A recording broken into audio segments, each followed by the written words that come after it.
California, on behalf of independent Chevron gas stations and standard stations throughout the West, invites you to Let George Do It. Death wears a gay sport jacket. Another adventure of George Valentine. Personal notice. Changes my stock and trade. If you're crowded into a corner and can't fight your way out, call on me, George Valentine. Write full details.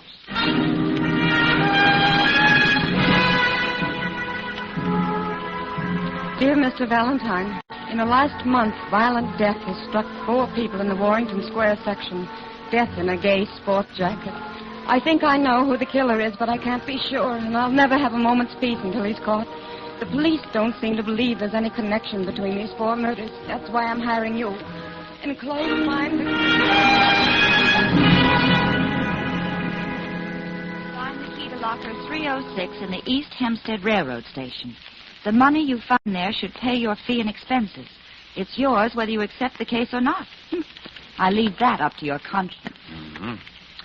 I gather, Brooksy, there's no signature. No, just a generous amount of white space on the bottom, George. And the letter's typewritten. Our correspondent seems to revel in mystery. Well, here's something more specific. You might call it a postscript. Yeah? List of Warrington Square victims. Uh-huh. Well, whoever wrote this, he or she, didn't have to go to that trouble. Jack Pringle on the Morning Bulletin has been repeating that list in bold type every day. September 12th, Joe Barcelona, butcher. September 17th, Mrs. Adelaide Walsh, housewife. September 29th, James O'Hara, truck driver. October 18th, Nancy Cabot, fashion designer. 4? Mm-hmm. I didn't know about Nancy Cabot, whoever she is. Hey, you know, Angel, this should be a pleasure. Multiple murder? No. A client who's willing to pay off without even identifying himself. Well, that is if there is any money in locker 306. Well, Brooksy, there doesn't have to be any mystery about that.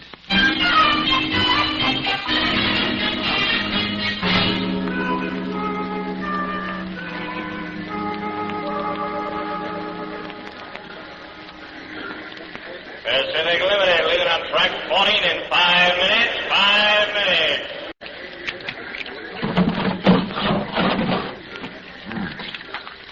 See, it is real money, Brooksy.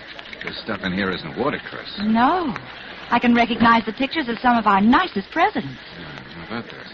There's $300 here. But how are you going to earn that lucre, George? Or don't you have a conscience? I don't know about a conscience, Angel, but I keep thinking about Nancy Cabot. Why is her name on that list? If anything has happened to her, why haven't we read about it in the papers?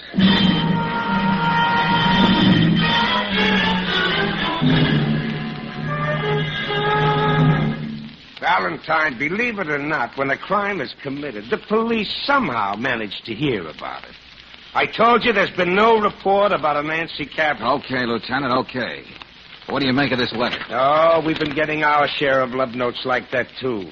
Everybody has an idea who the man in the plaid sport jacket is.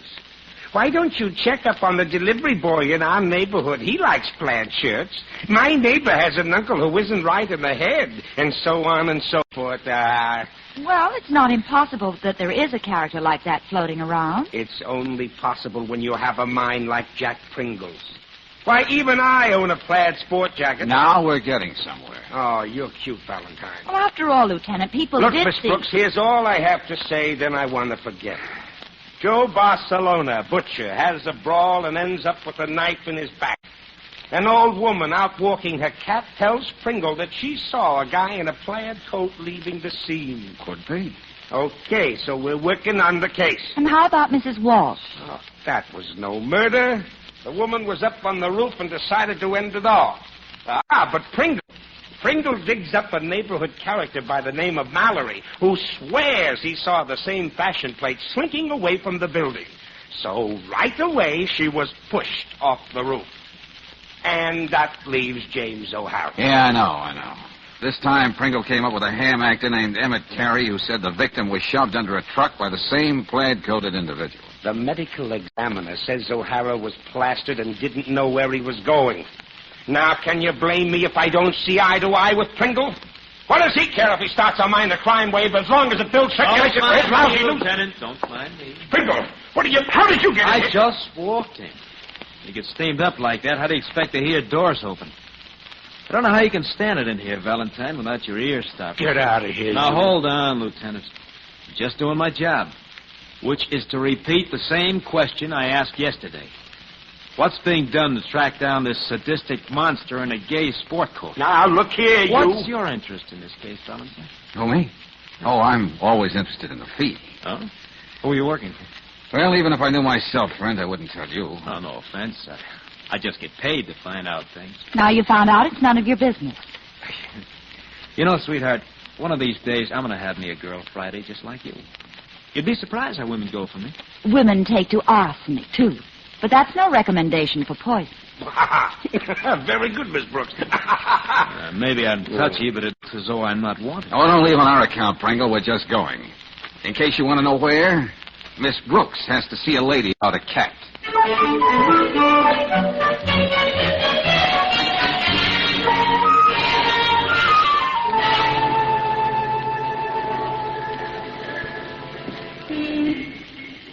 Young lady, it's very sweet of you to sign my petition. Oh, think nothing of it, Mrs. Winthrop. The city needs a home for stray cats.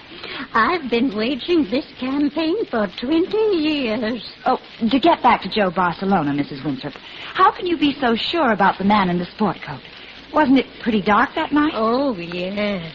But sometimes I do think I have the eyes of a cat, my dear. Do you believe in reincarnation? Do you think I might have some feline blood in me? Oh, I wouldn't know. Just what did you tell Mr. Pringle? Oh, he asked me so many questions, Miss Brooks. I'm certainly glad I was able to supply him the answers. Why, if there's a killer around, he may even decide he doesn't like cats. There are some people like that, you know. Well, thanks very much. Did you read what Mr. Pringle wrote about me in the paper? He called me the cat woman. Wasn't that sweet of him?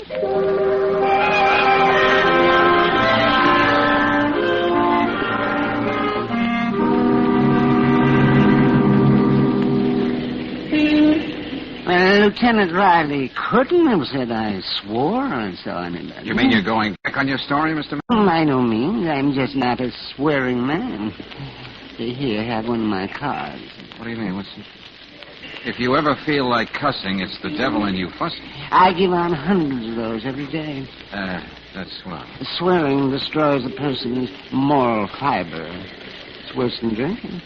And talking about drinking, could you spare a little change for a cup of coffee and... I don't know what the answer is with this out of cover. And I'll be switched. Oh, you see how you can express your emotions without resorting to profanity. Yeah, I'll make a mental note of that. Now, Mr. Mallory, how can you be so sure that the man you saw scuttling out of Mrs. Walsh's building after she fell to the street is one and the same as in the Barcelona case? After all, a lot of men wear plaid sport jackets. No, by jinkity. When Mr. Pringle was asking me all those questions, I realized that the coat was the exact same color, and blue and green plaid. I see. Okay, if that's your story, I guess I'm stuck with it. Bye, Jinkety.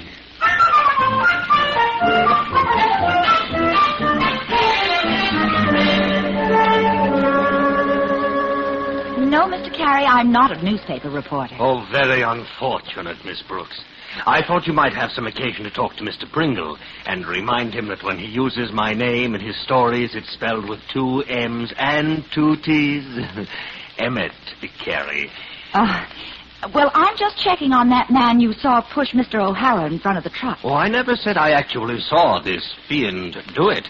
What I did say was that my powers of observation, developed after long years in the theater, made me spot the culprit before he could beat a hasty retreat and so lose himself in the crowd. Oh? The garment he was wearing matched exactly the coat described by Mr. Pringle in his newspaper pieces. Then there's no room for doubt. None whatsoever. Oh, it was gratifying to see my name in the papers again. I can imagine. And you shall see it again and again, my dear, when I found just the right vehicle for my talent. Yes, I'm sure of that. Now, I really must... You will remember to tell Mr. Pringle that there are 2 M's and 2 T's, now won't you?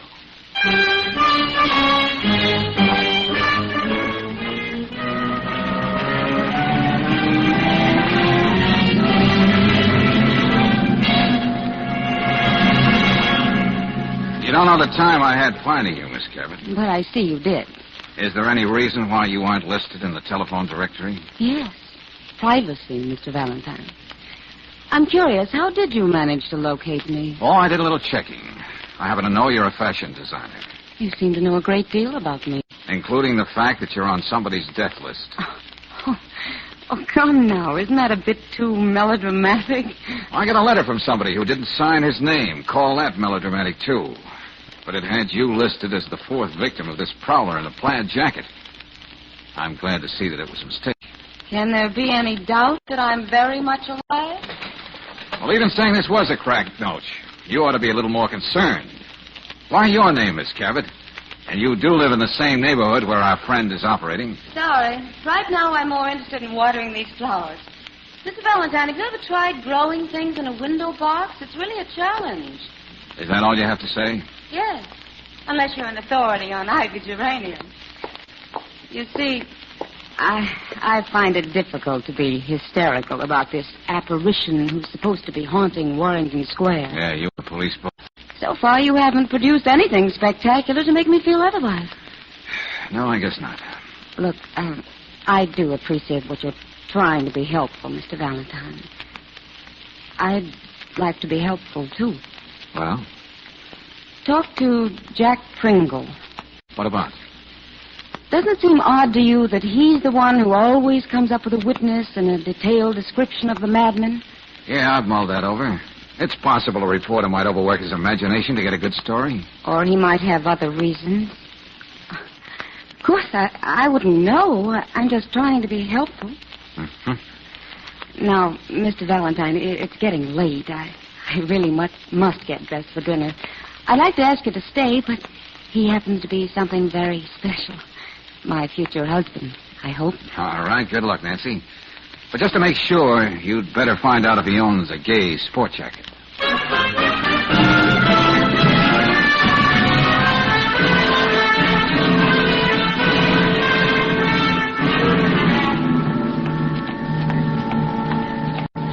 What took you so long up there, George? What does she have to say? Nothing particularly new, Angel, except a discourse on growing geraniums in a window box. Come on, let's go.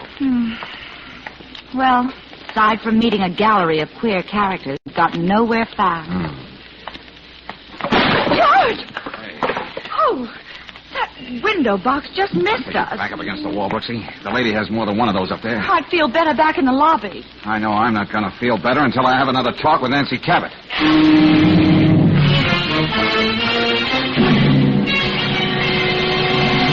Better get Riley on the phone, Angel. Oh, who could have gotten in here and choked her? You only left her a few minutes ago. I can think of three answers. Somebody who was waiting for me to leave, somebody Nancy knew well, and somebody who had good reason to let fall with that window box. Well, now all we need is a witness to say he saw a man in a gay sport jacket. Well, get busy, Brooksy. Don't impede justice. Call the lieutenant. What are you doing with that typewriter, George? Dear Mr. Valentine, in the last month... Oh, I get it. Was it Miss Cabot who wrote us that letter? On her own little typewriter, Brooksy. She was just a day early in writing her obituary.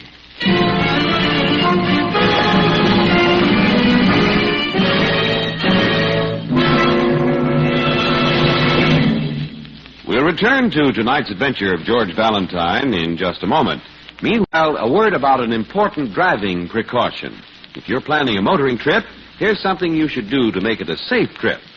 Stop in at a standard station or independent Chevron gas station before you start out and have your tires inspected. If you find they're worn smooth, have risky cuts or bruises, don't take a chance. Play safe and get a new set of grip-safe Atlas tires. The wider, skid-resisting Atlas tread gives you greater driving protection. There's more rubber to grip the road to give you quick, safe stops and absorb road shocks. With each new Atlas passenger tire, you get a full year's written warranty against damage to the tire from road hazards. No wonder Atlas is the tire known nationally for its safety, long life, and economy. Another tip, when you're on the open road, keep safe by keeping the right amount of air in each tire. And that's a job for the folks at independent Chevron gas stations and standard stations where they say and mean, we'll take better care of your car.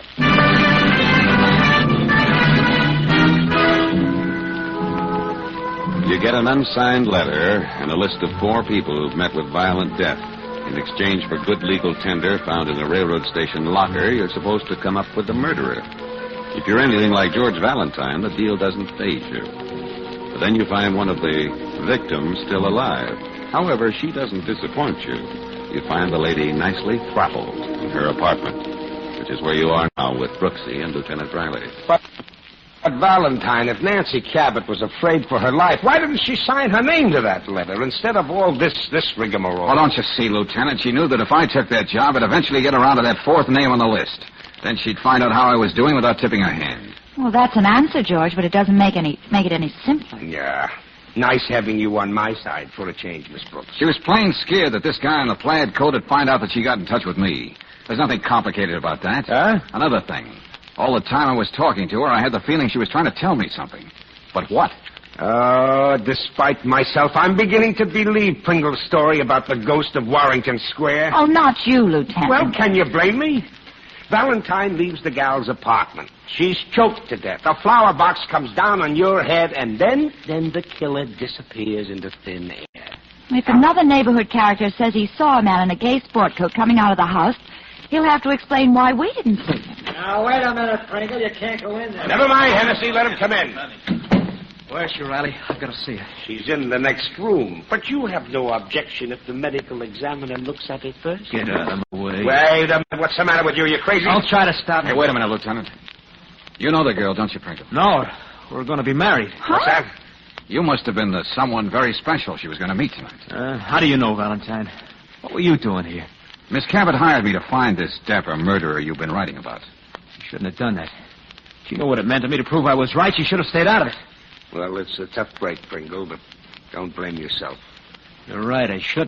I should blame you. Now, wait a minute. If you'd done something, he never would have had a chance to kill Nancy. What makes you so sure it was our friend? Don't be naive, Valentine. This man is mad. This was his way of getting back at me. Oh, that's incredible. That's putting it mildly. But from here on in, Pringle, I'll accept your theory as fact and work accordingly. Oh, wait a minute. I know you're desperate, Lieutenant, but don't be rash. What's that supposed to mean? Well, as soon as I find out, I'll let you know.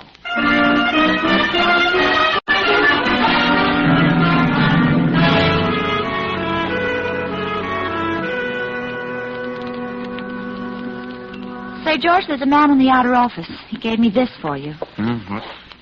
Do your bit for all humanity. Join the fight against profanity. Oh. Don't you remember, Angel? I told you about Mr. Mallory. Bring him in. Oh, the characters in this case. This way, Mr. Mallory. Oh, yes, thank you, miss. What brings you here? I saw the picture of that girl who was murdered. You mean Miss Cabot? Yes. Here, Mr. Mallory, sit down. Make yourself at home. Come on, what about the lady? Well, perhaps first we could talk about a little contribution to my anti-cussing campaign. Oh, the amount will depend on the information, so you'd better start talking. Well, it said in the papers that Mr. Pringle and Miss Cabot were so in love with each other and were going to get married. Love, marriage. That's the usual combination, isn't it? Well, a couple of days ago they were together, and they passed me on the street. They were having a terrible fight. Oh? Yes, and you should have heard the words Mr. Pringle used. I was tempted to give him one of my cards. Do you remember what they were quarreling about? She made it plain she was going to marry someone else. Hey, that would change the picture a little, George. Yeah, if it wasn't just a lover's quarrel. Now, Mr. Valentine, about the... Oh, yeah. Hey, You busy, Valentine? No, come in, Lieutenant. Well, I thought we'd compare notes again, because this case is the darndest... Hey, Lieutenant, what you say? Huh? Here, take one of my cards. Oh, you with those cards. Well, thank you very much, Mr. I drive you crazy. You look tired, Lieutenant. Tired? Oh, I'm walking around dead. Well, here, relax. Take it easy. Look, Valentine, now look, we've had our differences, but I'm at a point now where I'll take suggestions from anybody. You know, that's a very reasonable attitude. Never mind that. Say, do you know anything I don't know? What did you mean in the Cabot apartment about me not being too rash or something like that? Oh, George was just thinking of your blood pressure, Lieutenant. Nah, don't give me that. Come on, now loosen up, Valentine. Come on. Okay, maybe I can tell you something that'll make you feel a lot better. What's that? You don't have to worry about any more murders in Warrington Square. There won't be any. What makes you say that? How do you know? Well, for one thing... for the love. Okay, Angel, I'll take it. Hello? Who? Oh, yeah, I know all about you. What's that? Well, that's fine, but just keep that to yourself till we have a chance to talk it over. Yeah, I'll be right there. Now, look, what were you going to say? What makes you so sure there's not going to be another murder? I'm afraid that'll have to wait now, Lieutenant. My optimism has suddenly waned.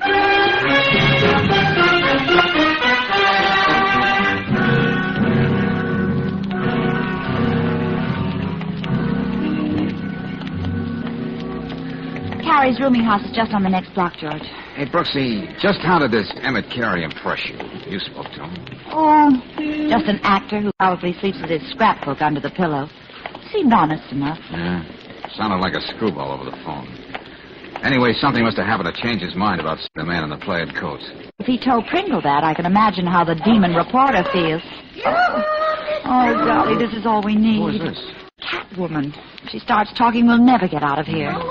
One of my cats is missing, Miss Brooks. Have you seen her? You couldn't help recognizing her. Her name is Bella. Oh, there hasn't been a cat in sight, Mrs. Winthrop. Now, we really must... I can't understand it. Bella was such a well-adjusted cat. Have you seen her, young man? No, ma'am. Oh, well, she'll come back. Brooksy, My petition. Would you care to sign it, young man? But To found a home for stray cats. Better sign it, George. Okay. Do you suppose, Miss Brooks, that man in the plaid coat could have lured Bella away? I've been thinking about it. What's George? We'll tell you later, Mother.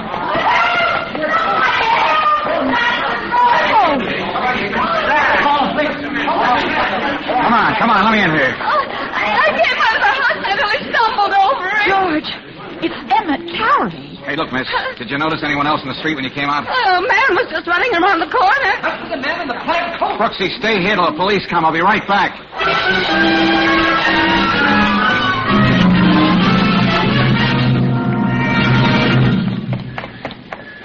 Hey, look, friend. A man came running into this block a few minutes ago. He had to pass here. Did you see him? You must have seen him. Oh. No, I wouldn't be able to see him. Oh, I'm sorry. Everybody around here knows poor old Joe can't see. You're looking for this fellow in a plaid coat, aren't you? He just passed here. Yeah.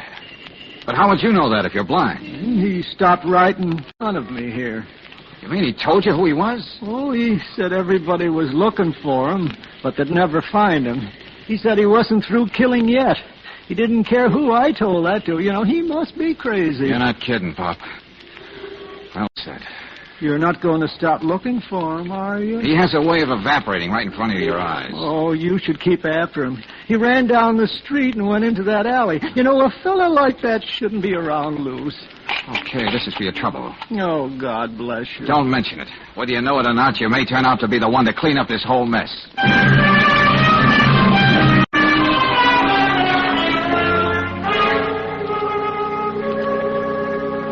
And in this, the latest of the Warrington Square murders, the police have a blind man as the principal witness. Now maybe a blind man shall lead the police, etc., etc. Well, that's a beautiful story you wrote, Pringle. What did you want me to do, Lieutenant? Shower you with compliments? Don't you feel out of things not being the one to find the witness this time? Not at all, sweetheart. Seems I'm right in the middle of things. Tell me, Riley, why did you ask me down here anyway? Thought I wasn't welcome in your office. If you want to know, it wasn't my idea at all. All right, I'll guess who. Valentine? Where is he? Oh, he's here. Okay, Valentine. Yeah, over here, Joe. Take this chair. Be careful now. That's all right, Mr. Valentine. You don't have to worry about poor old Joe. I can get around. So you finally decided to let the working press talk to your precious witness, huh, Lieutenant? That's right. I thought you'd like an interview. I've got a few questions for him. Well, keep them under your hat, because Valentine here is going to ask the questions. Correction, please, Lieutenant. Just one question. Joe, you said the man in the plaid sport coat stopped and talked to you. That's right. Well, here's the question. Do you know who he is? Yes. It's that fellow over there. Is he pointing at me? That's right. This was one time the power of suggestion couldn't work on a witness. You couldn't plant any ideas in Joe's mind as you did with the other three witnesses. You must be hopped up, Valentine. You had to act out the myth you created because you thought he was blind. Boy. He's just a bad boy, Pringle. He doesn't like to work. There's nothing wrong with Joe's eyes.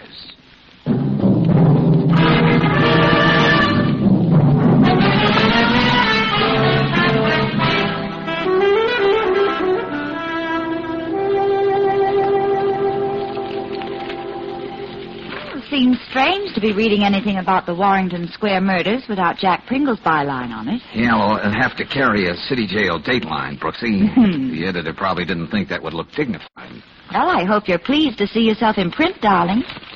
Valentine suspected the blind man was a phony when the latter pointed out with such accuracy the path the fleeing killer took. Yeah, only one thing wrong with that story. They don't mention my name enough. Furthermore, Valentine reasoned that Pringle could have instilled in the three earlier witnesses the conviction that they'd seen a man in the plaid coat when actually no such man existed. Yeah, but Brooksy, they forgot to add that Pringle was lucky to find three people who were so susceptible to suggestion. A Catwoman, a man with a crusade, a hammer. Mm-hmm. Pringle tried not to overlook a thing. He knew it would look too suspicious if the trail stopped abruptly after he killed Nancy Cabot. So he went on with Carey to keep alive the myth of the killer in the gay sport jacket. Oh, Angel. I think I'll take Lieutenant Riley's suggestion and give that $300 to the police welfare fund. Oh, that's fine. But shouldn't we keep some of it for all the time and work? Oh, I forgot to mention this. I sold an exclusive first-person story to the Morning Bulletin for $500.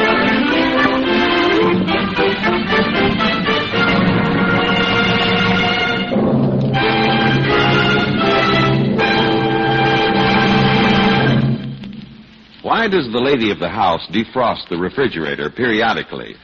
Because she knows that too much ice will prevent proper cooling. If she's wise and thrifty about the family car, too, she knows it's all important to get oil drains at regular intervals. That's because any oil used too long collects too much carbon and other engine killers. So if you've driven quite a spell without having the crankcase oil drained and replaced with fresh oil, take a tip. You'll get longer engine life by getting an oil drain at a standard station or an independent Chevron gas station tomorrow. For that's where they have RPM motor oil. RPM, you know, is compounded to keep your whole engine system cleaner. And that it certainly does when you get oil drains at regular intervals. Speedy oil drain service with premium quality RPM for your fresh oil is another reason all these stations say and mean we'll take better care of your car.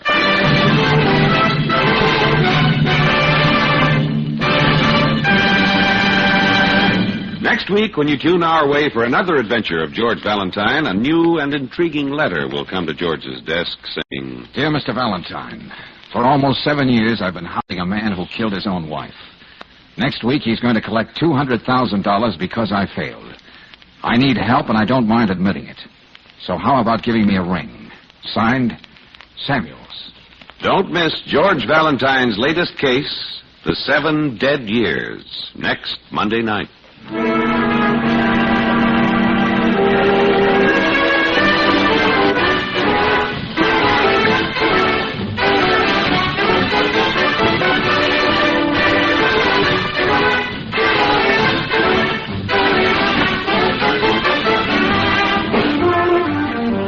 Tonight's adventure of George Valentine has been brought to you by Standard of California on behalf of the independent Chevron gas stations and Standard stations throughout the West.